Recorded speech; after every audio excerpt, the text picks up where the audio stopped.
giving each group of you a different era of history to research. And the question is, what impact did your era have on the modern world?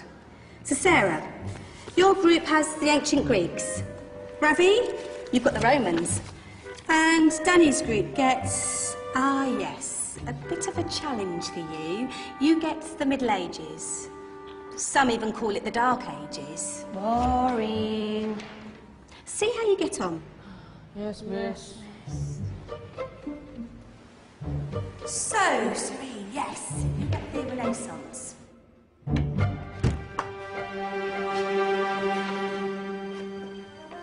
Is that the librarian?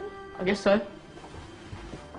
How are the Dark Ages going to have anything to do with us? Excuse me. Sorry to bother you. What do you want? We need to find out what impact the Dark Ages had on the modern world. Never was a period of history so poorly named. Don't touch. It's priceless. And I suppose someone's been filling your head with the usual nonsense, eh? 1,000 wasted years. A black hole in history, am I right? Yeah, sort of. You see, it's always the same. You assume it was all mud, disease, death and destruction, with marauding mobs of barbarians ripping down the good of former civilizations, burning and plundering as they went, nothing of any worth invented either, eh? Oh, no. Go on, Beofrey. Sorry to bother you. Come on, it's probably not worth it. Everyone knows that the Greeks and Romans invented everything anyway. Oh, did they now? And you're sure about that, are you? You know, I might just have something for you. You seem to be up to the task. I suppose I could... Follow me.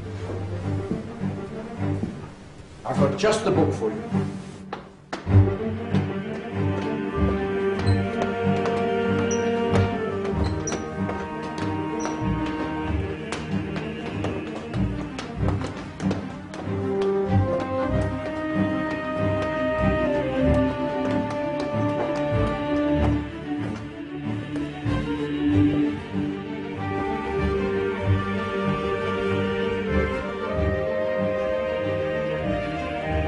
Where are we going? Don't know. Ask him.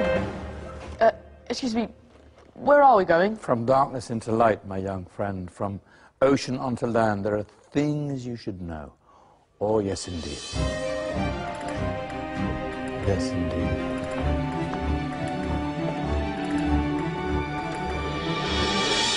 Now, I know I left it round here somewhere.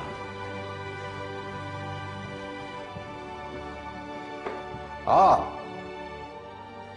here it is. Now, take a look. If you dare.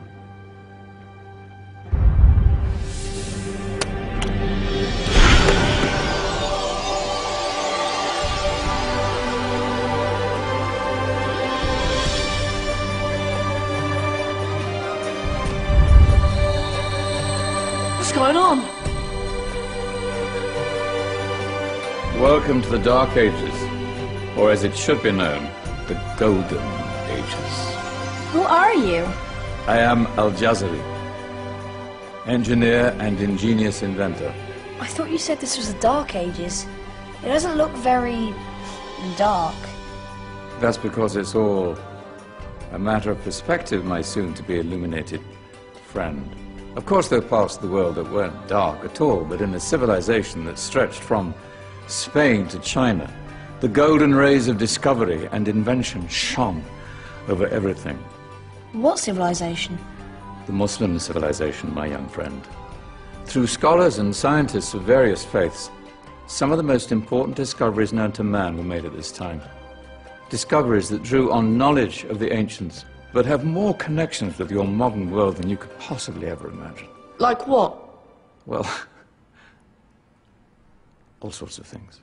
I've got to get a picture of this. I knew it was a good idea. Who are you? Allow me to introduce Ibn al-Haytham, a great scientist whose ideas led to the invention of the camera. You invented the camera? I laid the foundations for modern cameras by explaining how our eyes work. I found a way of projecting an image onto another surface through a small hole in a dark room, later called camera obscura. Think of all the things that evolved from this discovery. Cameras, cinema, all share the same principle. Cool. Look out below! Who's that? That's my good friend, Abbas ibn Farnas, who gazed up to the heavens, passionate in his belief that man could fly. Whoa. Indeed, he dared to dream about flying 1,000 years before the Wright brothers. Do you know you all take your jet-setting holidays for granted, so it only seems fair to remember Abbas ibn Farnas. Stand by. I'm ready for takeoff.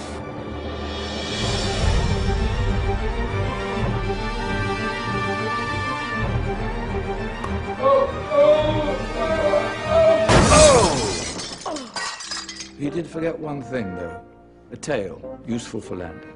Ah, my back. Is there a doctor in the house? Did someone call? Ah, my old friend, why don't you introduce yourself to my young guests? I am Abul Qasim al-Zahrawi. Many call me the father of surgery.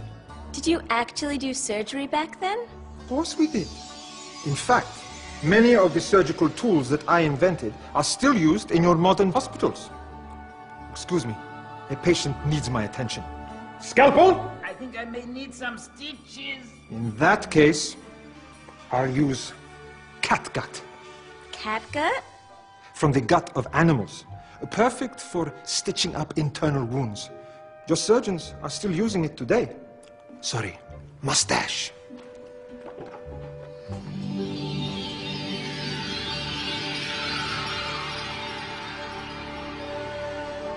Who's she? That's Maryam al-Astrolabi. One of the many brilliant women of her time. She made sophisticated astrolabes. Astro what? Astrolabes. They show the sky and the stars on a small flat plate you can hold in your hand.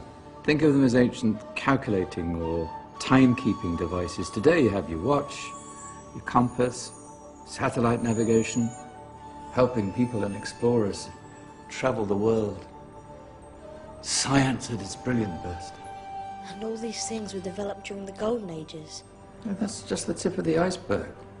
There were thousands of other inventions covering all areas of life, and in the years that followed, their influence spread across the whole of medieval Europe. So you see, it wasn't so dark after all. What about you? Me? What did you invent?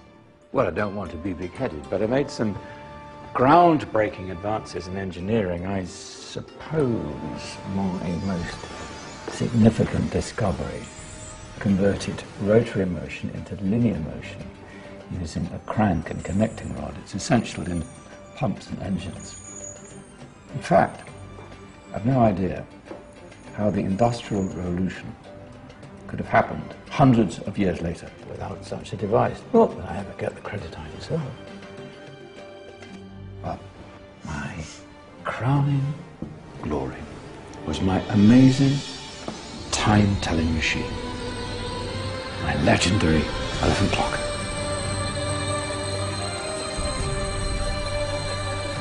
It's a clock. Yes. Dozens of components collected from different cultures around the world. Indian, Greek, Arabian, Egyptian, Chinese. Wow. A United Nations clock. That is pretty cool. Does it actually tell the time? Well, yes, of course. If it wasn't for me, thousands of people would be late for everything. Speaking of time, we better get you back. And remember, Spread the word. This is a golden age, and I've only shown you a tiny part of this wondrous time. There are countless other scientists and inventions directly connected to your modern world. You're just going to have to find out for yourselves. No, wait!